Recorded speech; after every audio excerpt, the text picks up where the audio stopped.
Hello guys, Belle here. Going to give you a look at Shadow Priest and what your honor talents look like for PvP. Keep in mind, this is not a guide. I won't be doing any guides until Legion is live, as I want to make sure the guides are as up to date as humanly possible. This is just basically going to be a preview to let you know what it looks like to have these honor talents in PvP.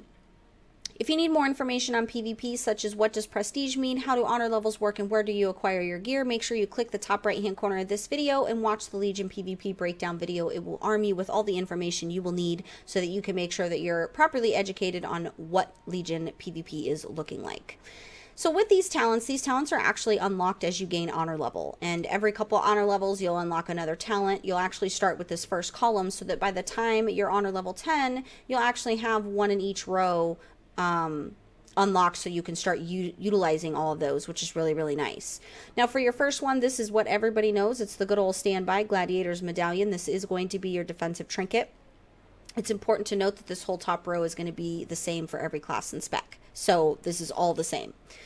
Now your Gladiator's Medallion, it's instant. It's on a 2-minute cooldown. It does do the normal, removing all pairing effects and all effects which cause loss of control to your character while in PvP. Your second row here, or your second one here, is going to be Adaptation. This is passive. All loss of control effects with a duration of 5 seconds or more will activate your Honorable Medallion spell, but only causes it to incur a 60-second cooldown versus a 2-minute. Relentless, this does replace the Medallion, and it is passive. Duration of incoming crowd control effects is reduced by 25%.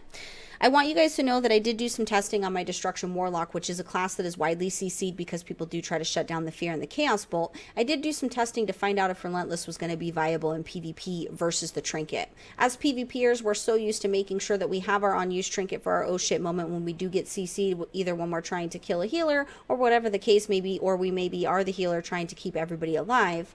For arenas, you're definitely going to want to maintain your Trinket because the Trinket's important. You're going to need to be able to control when you use it. However, what I did find for Battlegrounds is I did find that I was in CC in less time. That 25% is completely noticeable.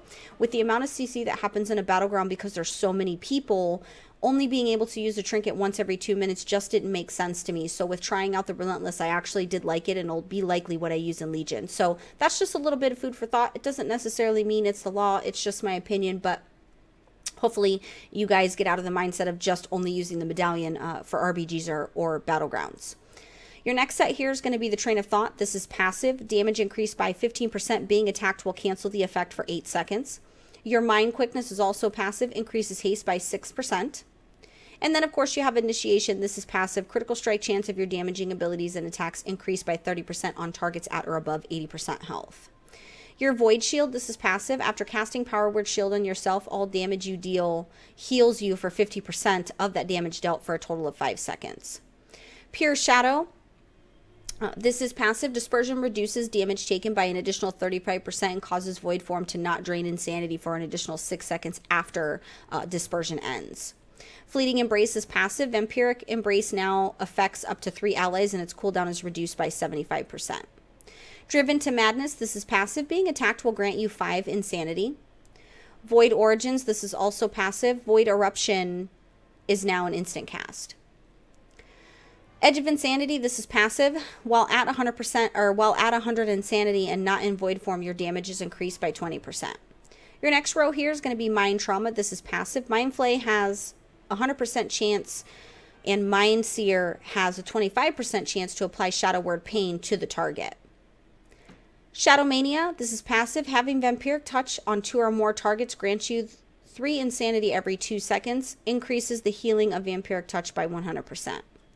Your Psychic Link, which is also passive. Mind Blast now deals 30% of its damage to all targets within 40 yards that are afflicted by your Shadow Word Pain.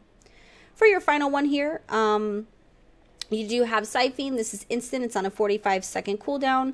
Summon a Siphene with 10 health for 12 seconds beside you to attack the target at range of the Scyflay. And the Scyflay does deal 2% to the target's total health and shadow damage every 0.9 seconds. Also slows their movement speed by 50% and reduces their healing by 50%.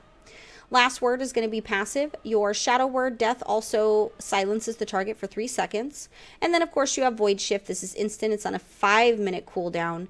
You and the currently targeted party or raid member swap health percentages. Increases the lower health percentage of the two to 25% if it is below that amount. That's a 5-minute cooldown. That's a pretty large cooldown. So there you have your PvP talent breakdown for Legion. If you are new to PWNCAST, make sure you subscribe to the channel, and make sure you guys subscribe to the channel so that you can stay up to date on all the Legion guides and news. Yes, I did lose my train of thought, guys. I'm getting old and it's really late at night, so I do apologize for that. Make sure you comment on the video for any questions that you may or may not have. I'll make sure that I answer them accordingly. And I hope you guys enjoyed this video. I'm going to go ahead and get on out of here. Thank you so much for watching. And as always, don't forget to like, comment, and subscribe.